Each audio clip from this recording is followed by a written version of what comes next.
skills that you learn during this course are things that, again, are so transferable beyond just trying to get a ball in a cup. It's life skills, really, because whether you're a kindergartner or a person as old as us, I mean, you're going to be facing challenges each and every day, and it's how that you persevere, how that you're able to regulate yourself. I mean, it's just a lifelong skill.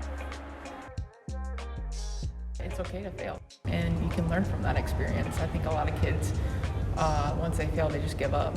And so this program really helped them say, oh, I messed up, or I failed this time, but let's try it again. I also like the mindfulness and being aware of your body. I think it's so important for kids to know themselves and to be able to regulate themselves. I didn't know who was going to get it, right? And none of them either. So the kids are like the athletes.